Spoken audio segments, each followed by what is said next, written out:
CBSE പുനർമൂല്യനിർണ്ണയത്തിനായി ഉത്തരക്കടലാസിന്റെ scan ചെയ്ത പകർപ്പുകൾ ലഭിക്കുന്നതിനുള്ള സമയപരിധി നീട്ടി. നാളെ അർദ്ധരാത്രി വരെ അപേക്ഷിക്കാം.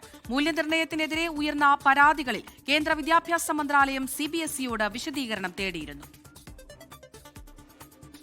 കേന്ദ്ര വിദ്യാഭ്യാസ മന്ത്രാലയത്തിന്റെ ഇടപെടലിന് പിന്നാലെയാണ് സമയപരിധി നീട്ടാനുള്ള തീരുമാനം. ഉത്തരക്കടലാസിന്റെ സ്കാൻ ചെയ്ത പകർപ്പുകൾ ലഭിക്കുന്നതിന് നാളെ അർദ്ധരാത്രി വരെ അപേക്ഷിക്കാം. നേരത്തെ ഇന്ന് രാത്രി 12 മണി വരെയായിരുന്നു സമയപരിധി.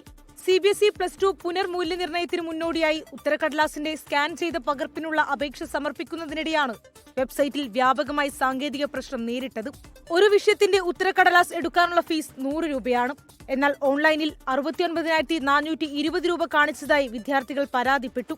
2 ദിവസം ചില സാങ്കേതിക പ്രശ്നങ്ങൾ ഉണ്ടായതായി സ്ഥിരീകരിച്ച CBSE ഫീസുമായി ബന്ധപ്പെട്ടുണ്ടായ പ്രശ്നങ്ങൾ പരിഹരിക്കുമെന്ന് സർക്കുലർ ഇറക്കിയിരുന്നു.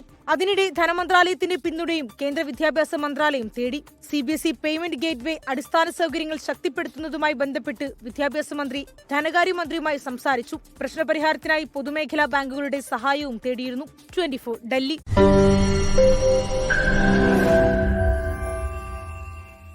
ലോകത്തെവിടെയായാലും ഏത് സമയത്തും 24 വാർത്തകളും ഓഗ്മെന്റഡ് റിയാലിറ്റി പാക്കേജുകളും എക്സ്പ്ലെയിനറുകളും വിശദമായി കാണാൻ ഞങ്ങളുടെ YouTube ചാനൽ നിങ്ങൾക്ക് സബ്സ്ക്രൈബ് ചെയ്യാം.